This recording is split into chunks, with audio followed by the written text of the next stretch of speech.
தேர்தல் ஆணையத்தின் எஸ்எஸ்ஆருக்கும் எஸ்ஐஆருக்கும் என்ன வித்தியாசம்? பறிபோகும் வாக்குகள் உண்மையில் சிக்கலா? பீகாரை தொடர்ந்து தமிழகத்திலும் சிறப்பு தீவிர வாக்காளர் பட்டியல் திருத்தத்தை மேற்கொள்ள இருப்பதாக தேர்தல் ஆணையம் அறிவித்திருக்கும் நிலையில் திமுக உள்ளிட்ட கட்சிகள் கடும் கண்டனம் தெரிவித்திருக்கின்றன. வழக்கமாக ஒவ்வொரு ஆண்டும் வாக்காளர் சிறப்பு சுருக்க முறை பட்டியல் தயாராகும் நிலையில் அதற்கும் தற்போது அறிவிக்கப்பட்டுள்ள சிறப்பு தீவிர வாக்காளர் பட்டியல் திருத்தத்திற்கும் உள்ள வித்தியாசம் என்ன என்பது குறித்து பார்க்கலாம். இந்திய தேர்தல் ஆணையம் ஒவ்வொரு ஆண்டும் ஜனவரி 1ஆம் தேதியை தகுதி நாளாக கொண்டு சிறப்பு சுருக்க முறை பட்டியல் என்கின்ற பெயரில் வாக்காளர் பட்டியலை புதுப்பிக்கும். இந்த ஆண்டு திருத்தப் பணிகள் சாதாரண முறையிலேயே நடந்து கொண்டிருக்கும். இந்த நிலையில்தான் சிறப்பு தீவிர வாக்காளர் பட்டியல் திருத்தம் அல்லது எஸ்ஐஆர் எனப்படும் ஒரு திட்டத்தை அமல்படுத்த தேர்தல் ஆணையம் முன்வந்துள்ளது. இதனால் தமிழ்நாட்டில் மட்டுமல்லாது இந்தியா முழுவதும் கடும் அரசியல் பரபரப்பு ஏற்பட்டுள்ளது. சாதாரணமாக பார்த்தால் வருடா வருடம் அக்டோபர் நவம்பர் மாதங்களில் வாக்காளர் வரைவு பட்டியல் வெளியிடப்படும். அந்த பட்டியலில் பெயர் இல்லையெனில் விண்ணப்பித்து சேர்க்கலாம்.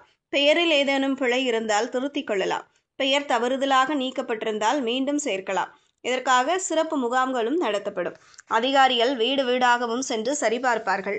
பின்னர் டிசம்பர் மாதத்தில் விண்ணப்பங்கள் பரிசீலிக்கப்பட்டு ஜனவரி மாதத்தில் இறுதிப்பட்டியல் வெளியாகும். இது எல்லோருக்கும் தெரிந்த சாதாரண செயல்முறை. இந்த முறை ஒரு பெரிய மாற்றமே. எஸ்ஐஆர் என்பது பல ஆண்டுகளுக்கு ஒரு முறை மட்டுமே நடத்தப்படும் மிகச் சிறப்பு நடவடிக்கை. இதில் வாக்காளர் பட்டியல் தற்காலிகமாக நிறுத்தப்படலாம். வீடு வீடாக 3 முறை சென்று அதிகாரிகள் சரிபார்ப்பார்கள். அந்த நேரத்தில் புதிய பெயர் சேர்க்கலாம், திருத்தம் செய்யலாம் என்பதில்லை. மாறாக பட்டியலை சுத்திகரிப்பதே முக்கிய நோக்கம். அதாவது போலி வாக்காளர் பெயர்களை நீக்குவதே ஆணையத்தின் வாதம். இதே முறையை அண்மையில் பீகார் மாநிலத்தில் செயல்படுத்திய போது சுமார் 65 லட்சம் பேர் வாக்காளர்கள் பட்டியலிருந்து நீக்கப்பட்டனர். இதனால் அங்கு கடும் எதிர்ப்பு எழுந்தது.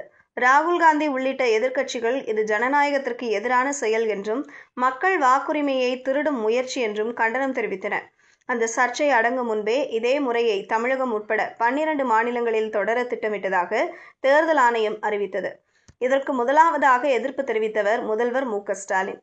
உழைக்கும் மக்கள், பட்டியலினத்தினர், சிறுபான்மையினர், பெண்கள் போன்றவர்களின் பெயரை நீக்கி பாஜக மற்றும் அதிமுகவுக்கு லாபம் கிடைக்க செய்யும் முயற்சி இது என்று அவர் கடுமையாக கண்டனம் தெரிவித்தார். மக்களின் வாக்குரிமையை பாதுகாக்க திமுக சட்ட ரீதியாகவும் மக்கள் மத்தியில் நின்றும் எதிர்க்கும் என்றும் கூறினார். அதிமுக இதை எதிர்க்கவில்லை. தேர்தல் பட்டியல் தூய்மைப்படுத்துவது தவறல்ல என்னும் நிலைப்பாட்டில் உள்ளது. இதனால் இந்த விவகாரம் அரசியல் வடிவம் பெற்றுள்ளது.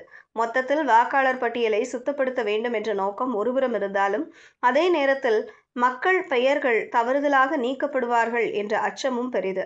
குறிப்பாக ஏழை மக்கள், இடம் மாறி வேலை பார்க்கும் தொழிலாளர்கள், பழங்குடியினர், முதியவர்கள் போன்றோருக்கு சிக்கல் ஏற்படலாம் என்று எதிர்க்கட்சிகள் எச்சரிக்கின்றன. தமிழகத்தில் இதுகுறித்து தீவிர விவாதம் நடக்கிறது. இறுதியில் வாக்காளர் பட்டியல் சரியாக இருக்க வேண்டும். ஆனால் அதற்காக ஒருவரின் வாக்குரிமை பாதிக்கப்படக்கூடாது என்பது மக்களின் எதிர்பார்ப்பு.